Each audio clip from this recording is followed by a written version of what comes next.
Hola amigos y amigas, estamos hoy en el programa número 10 de nuestras Palabras para Vivir y hoy vamos a hablar de mujer y actualidad.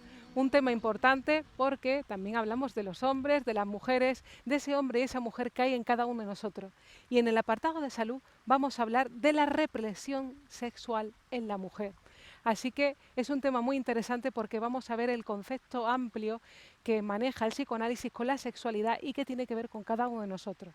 Y en el apartado de amor y familia vamos a ver ante la educación de nuestros hijos cuando preguntan de dónde vienen los niños, ¿no? La sexualidad infantil, cómo ayudarlos a elaborar pues esas primeras investigaciones. Así que quedaros que vais a pasar muy buen rato.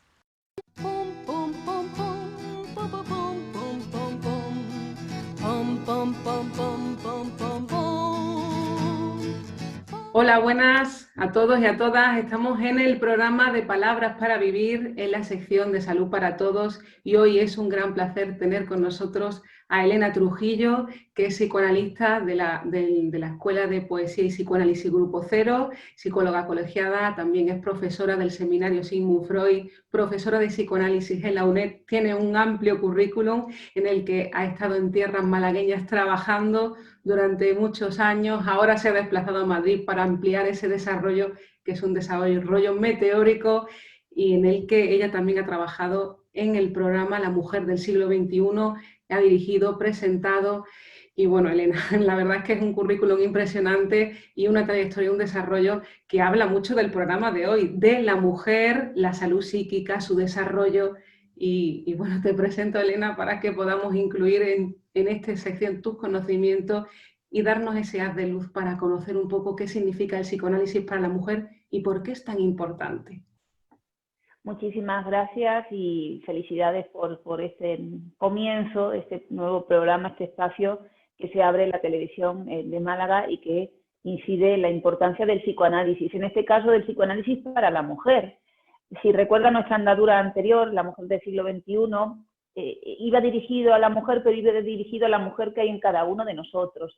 Entonces, claro, tenemos que incidir en que la represión ha actuado mucho más sobre el desarrollo de la mujer que en el hombre, pero aún así lo femenino es algo que está reprimido en todos y el psicoanálisis es esa herramienta que nos va a ayudar a abrir esa puerta de ese nuevo universo que es lo femenino, esa posibilidad de creación y desarrollo que hay en todos.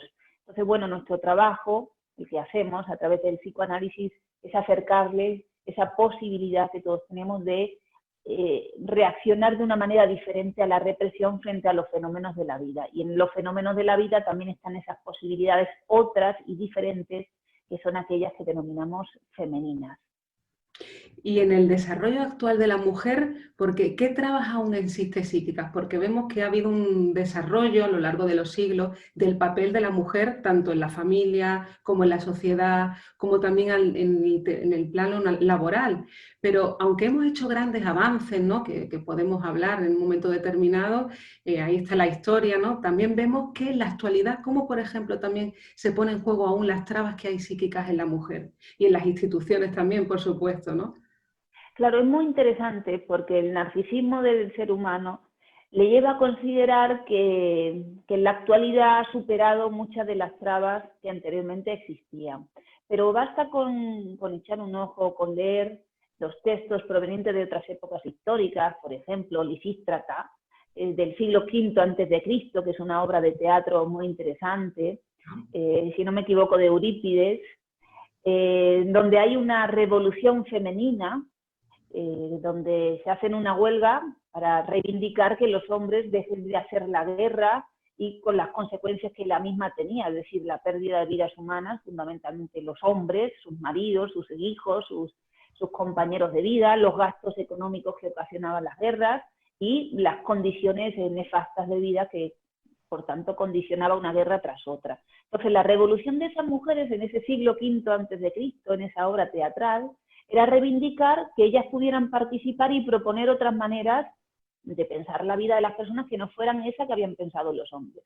Entonces, no hemos avanzado tanto. Las mujeres, esa mitad de la población, ¿no?, que tiene el sexo femenino, ha participado siempre de una u otra manera en la sociedad. Ha habido momentos históricos en los que es cierto hay mayores condicionantes morales sobre todo, también a nivel de esa estructura social, que han reprimido mucho más el papel de la mujer, se le ha prohibido acceder a los estudios superiores, se le ha confinado a la familia, se le ha apartado de ese lugar de producción social y producción económica, conduciéndola exclusivamente a esa producción de la reproducción de seres humanos a través de la familia. Eso ha existido siempre, en unos momentos más que en otros, pero no nos hemos librado de esos condicionantes. Es decir, hay una ideología inconsciente que tenemos que trabajar, es decir, que no sabemos que la padecemos, pero que sí nos condiciona, porque uno puede creerse libre, uno puede creerse feminista, ¿no?, y yo favorezco el desarrollo de mi mujer, a mí me da igual que haga lo que ella quiera y considere.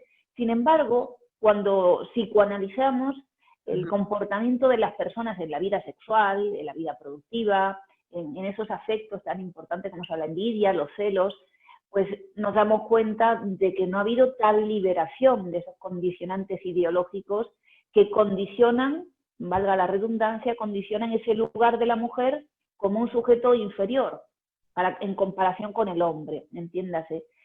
Claro, también sustentado en un temor del hombre como una clase dominante sobre la mujer, si la pensamos como una clase social en contraposición a la mujer, un hombre que es el que de alguna manera dirige el mundo, condiciona el orden económico y condiciona el establecimiento de las leyes o instituciones, como tú misma dices, que determinan gran parte de nuestra vida.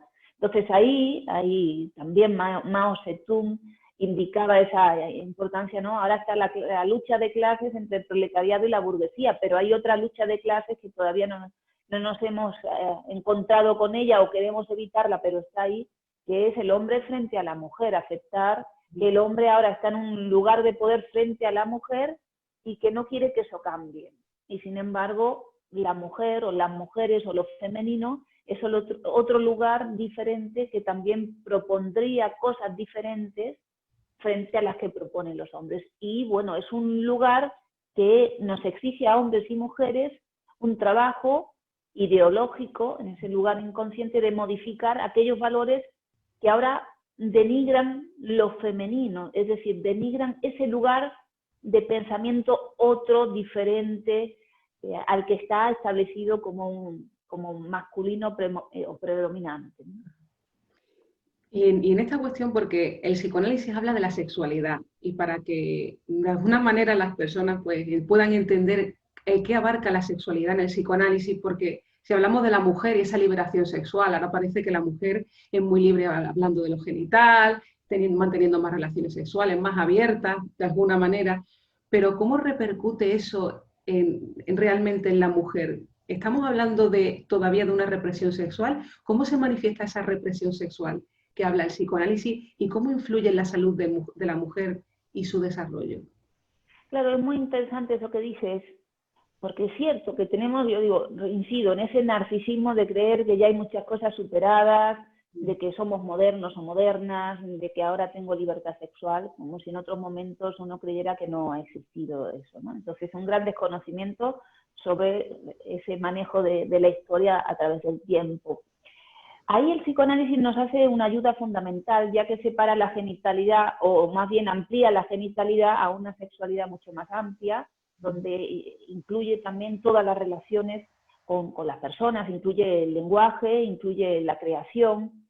Y claro, follar, las mujeres han follado durante toda la historia, porque los hombres no iban a follar solos, ¿no? Es decir, que con alguien tenían hijos o con alguien practicaban su actividad genital. Entonces, no es el problema la genitalidad, es más, dice, lo que está más prohibido en el hombre es la reproducción, es decir, tener hijos con varias mujeres, ¿no? Y en la mujer lo que está más prohibido es, ¿no?, poder tener una sexualidad diferente a la sexualidad de sus genitales, es decir, un desarrollo que tenga que ver con la producción, que tenga que ver con el dinero, que tenga que ver con el arte, que no quede condicionada exclusivamente a esa libertad que sea me acuesto con quien quiera. Eso no es la libertad sexual. ¿no? O no es hablar libremente de las genitales como muchas personas se creen que es ese hablar. No, es en mi manera de vivir, de hacer y de hablar de todo el resto de cosas, ahí se ve los condicionantes sexuales que uno tiene. Y ya digo, se ve esa ideología inconsciente si uno tiene los instrumentos de lectura, evidentemente. Nosotras manejamos los instrumentos de lectura que nos permite la poesía y que nos permite el psicoanálisis y podemos hacer, por tanto, esa interpretación sobre esos elementos latentes. Entonces, yo creo que hay prejuicios porque se quedan en esa capa superficial o en esa primera visión superficial de la mujer en el momento actual, pero claro, tenemos que tener en cuenta los datos reales. Los datos reales es que sigue habiendo mujeres que siguen eligiendo a maltratadores como pareja de vida, que se separan de ese maltratador y vuelven con él o eligen una nueva pareja maltratadora, que sigue habiendo mujeres que abandonan el trabajo para cuidar a la familia, que no pueden volver al sistema productivo, que sigue habiendo mujeres que son como un objeto de compra, es decir, que pertenecen al marido en tanto dependen económicamente de él, que tienen dificultad para tener más de un objeto de amor, más de un interés, más de un amor en la vida, o que eligen a los hijos como su objeto de amor o su sustitutivo, pero no pueden acceder al mundo. Esas cosas existen, es decir, la enfermedad mental existe, existe en el hombre, existe en la mujer, pero existe y ataca mucho a la mujer porque existe una mayor represión en la mujer, sobre todo también por ese alejamiento que ella tiene de ese lugar de producción social que condiciona nuestro sistema. En el sistema capitalista en el que vivimos es muy importante la posición que ocupas en el sistema de producción, es decir, si estás trabajando, si produces dinero, si tienes un lugar determinado de poder frente a otros. Eso existe y no lo podemos negar, y ahí vemos todos los datos que dicen que las mujeres todavía están muy por debajo del lugar que ocupan los hombres. Eso es la realidad.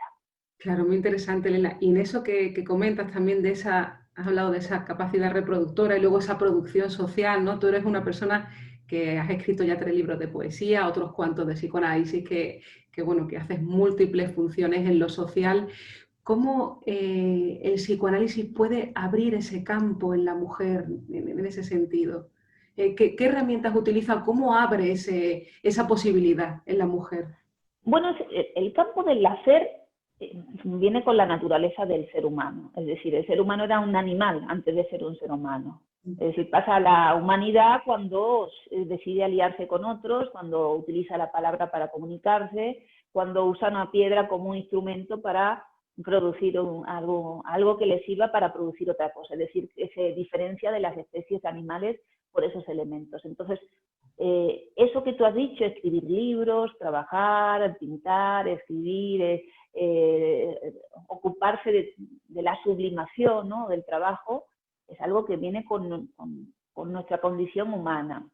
¿Qué ocurre? Que existen esos condicionantes familiares, ideológicos, sociales, que dicen, ay, pero si te tienes que casar, ay, pero si tienes que tener hijos, ay, pero ¿para qué vas a escribir? Ay, cantar es una tontería. Es decir, que existen muchas más cortapisas, que también existen para los hombres, pero muchas más para las mujeres, también por esa cuestión de que el hombre, si no trabaja, es mal visto por la familia, pero la mujer, si no trabaja, es visto como algo normal. Es decir, que hay un grado de normalidad que se espera para ella, porque se espera poco de ella.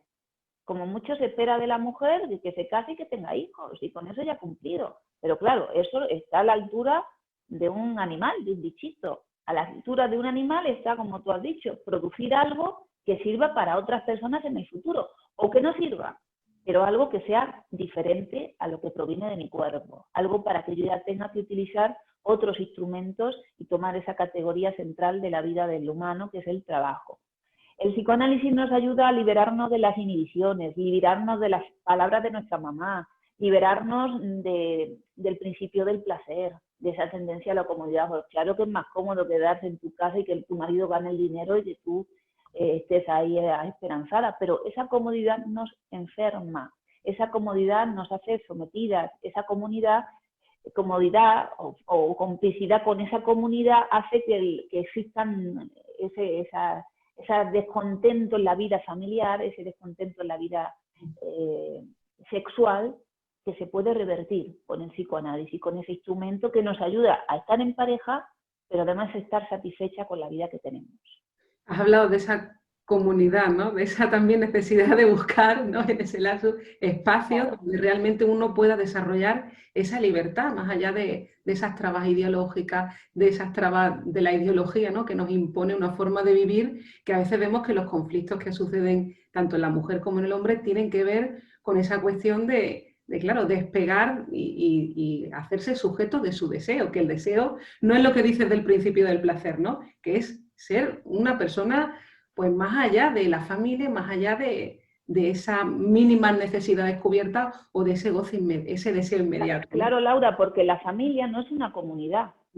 La familia es algo de la especie para reproducir, claro, pero no es la comunidad humana la familia. La familia está destinada a reproducir miembros para que accedan a la comunidad. Entonces hay algo perverso cuando uno se cree que ha creado una comunidad y que vive en comunidad cuando vives en la familia. Es decir, hay algo que no estás cumpliendo de la comunidad humana que requiere que esos miembros de la familia accedan a la comunidad, participen de la comunidad, trabajen para la comunidad. Entonces, cuidado, ojo, con ese engaño que muchos dicen, no, no, si yo ya somos como una sociedad, somos como, ¿no?, un pequeño estado o gobierno. No, no, no, no. No es así. Muy bien, Elena, tenemos que dejar la sección, pero espero que puedas venir en otras ocasiones, que ha sido un placer. Nos has ilustrado, nos ha abierto ese camino del trabajo, como decía José Martino, que la felicidad está en el camino del trabajo y poder utilizar estos instrumentos como la ciencia del psicoanálisis para ayudarnos a vivir mejor, a producir ese sujeto de deseo y también en ese camino pues producir la felicidad, también para ampliar ese horizonte de uno mismo, de la familia y de la sociedad, ¿no? Así que muchas gracias, Elena. Gracias y mucho éxito con tu programa, que es muy necesario. Muchísimas gracias por la invitación. Muchas gracias, Elena.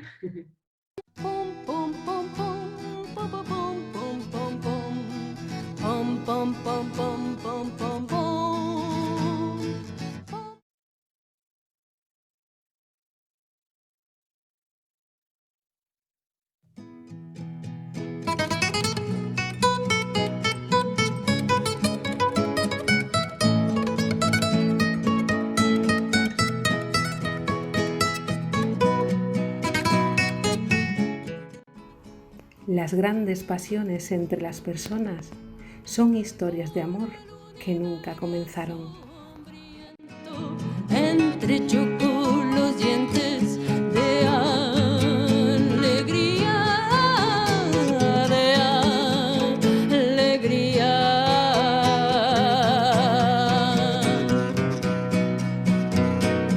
Debo pum pum pum pum pum pum pum pum pum pum pum pum pum. Buenas, ¿qué tal? Estamos en nuestra sección de amor y familia y hoy vamos a acercarnos a un tema muy importante que es fundamental incluso para nuestra inteligencia. Fijaros en lo que vamos a descubrir hoy, es la sexualidad en los niños. Cuando están con esas primeras investigaciones y llegan a la pregunta o llegan a la hipótesis, ¿no? Porque vamos a ver que van a tener diferentes teorías acerca de dónde vienen los niños.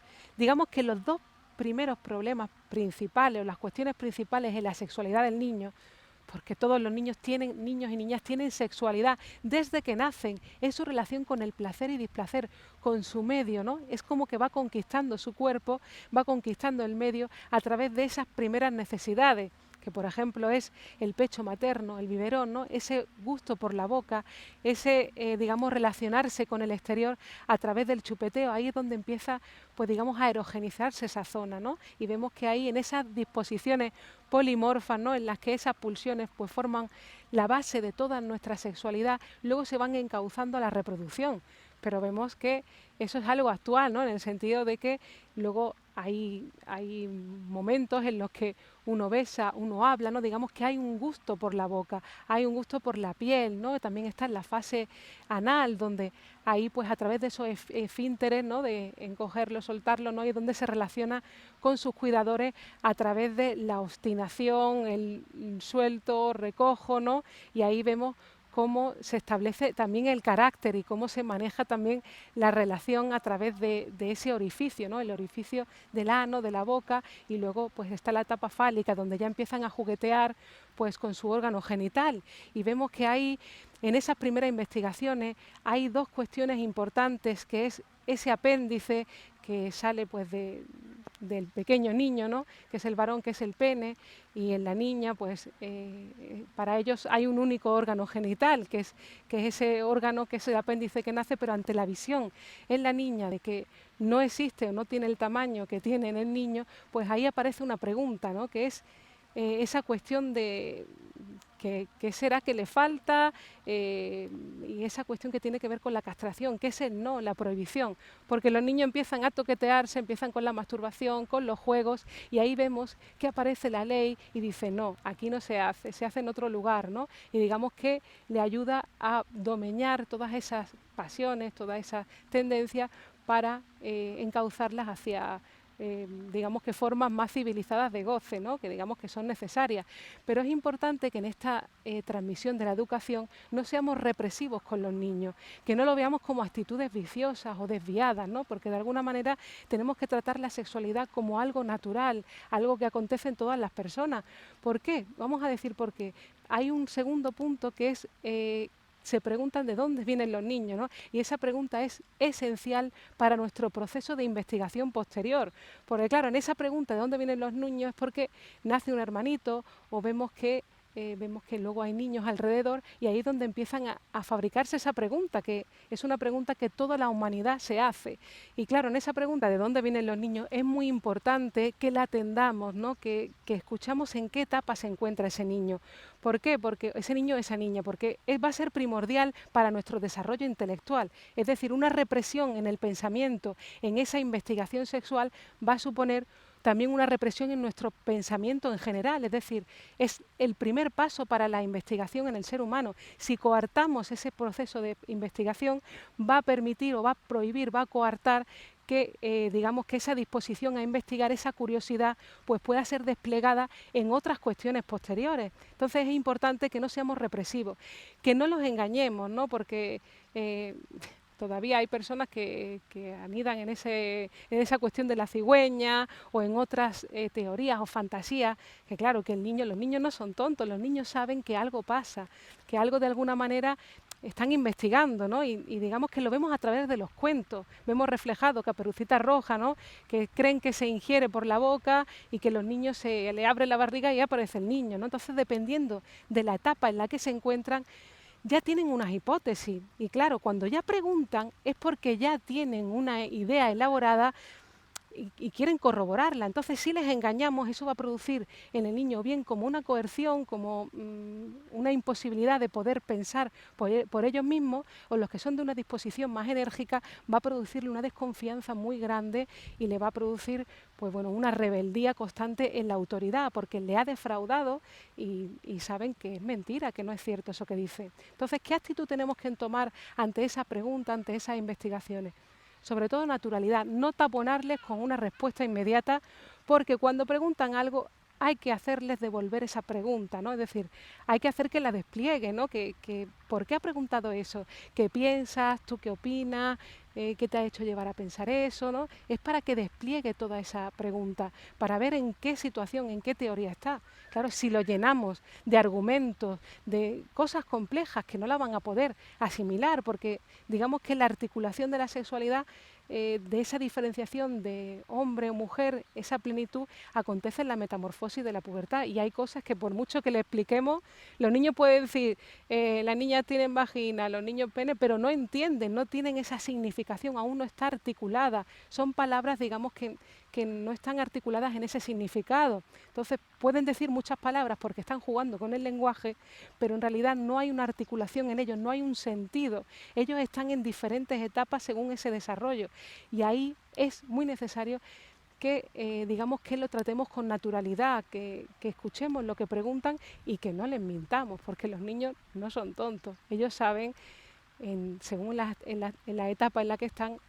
más o menos qué está sucediendo, ¿no? Y si le negamos, si le decimos como que eso es algo que no deben saber, digamos que de alguna manera también hacemos que ellos por su cuenta empiecen a investigar, incluso mezclen con grotescas imaginaciones, ¿no? Y pregunten a los amigos, ¿no? A los niños de la misma edad y llenen de fantasías y de cuestiones que no son pues cosas complejas. Entonces es mejor tratarlo con naturalidad y sobre todo pensar que la represión sexual también es una represión en el pensamiento. Podemos ocasionar síntomas, digamos, que tiene que ver con cómo hemos dispuesto pues la sexualidad en nosotros y cómo en nuestra actualidad repercute pues de alguna manera esa moral, ¿no? Porque en la moral victoriana precisamente se hablaba de esta cuestión, de que hablar de lo sexual incluso era perjudicial o que había que coartar lo sexual para ser más inteligente, y eso no es cierto. La sexualidad es muy necesaria para los seres humanos y es el primer paso de la investigación.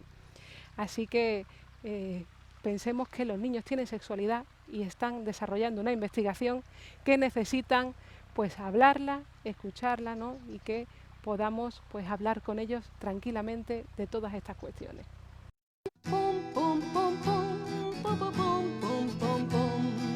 Pum, pum, pum, pum, pum, pum, pum.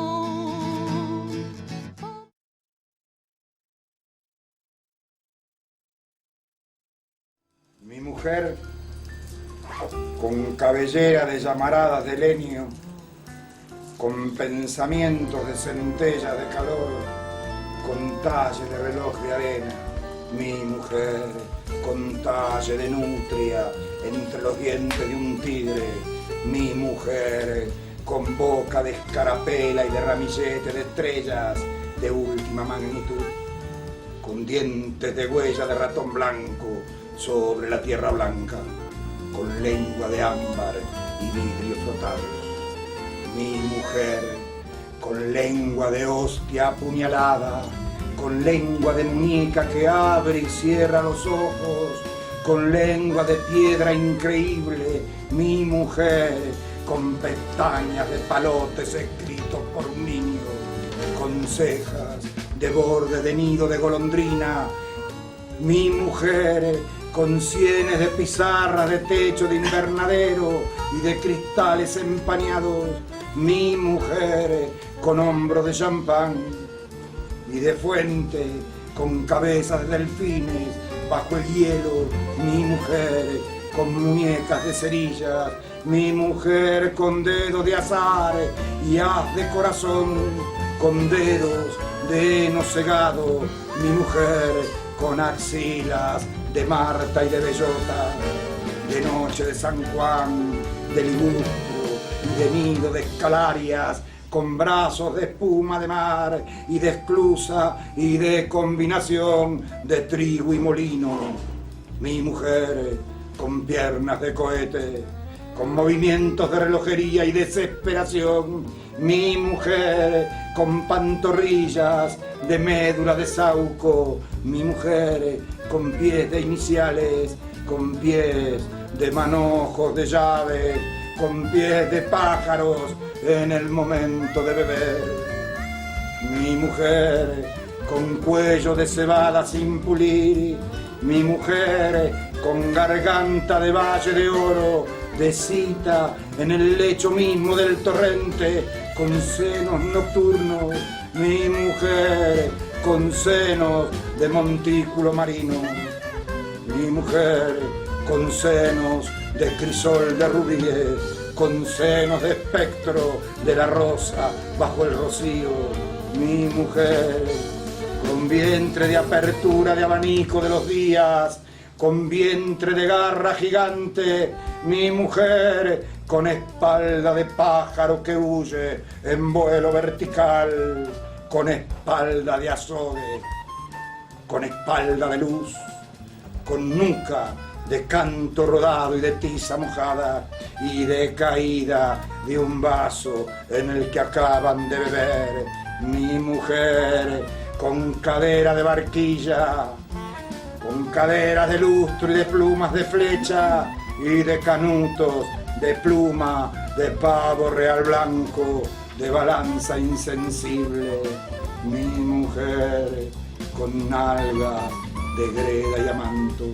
Mi mujer, con alga de lomo de cisne mi mujer con nalgas de primavera, con sexo de gladiolo, mi mujer con sexo de yacimiento aurífero y de ornitorrinco, mi mujer con sexo de alga y de viejo bombone, mi mujer con sexo de espejo, mi mujer con los ojos llenos de lágrimas, con ojos de panoplia violeta y de aguja imantada, mi mujer con ojos de pradera, mi mujer con ojos de agua para beber en prisión, mi mujer con ojos de bosque eternamente bajo el hacha, con ojos de nivel de agua, de nivel de tierra.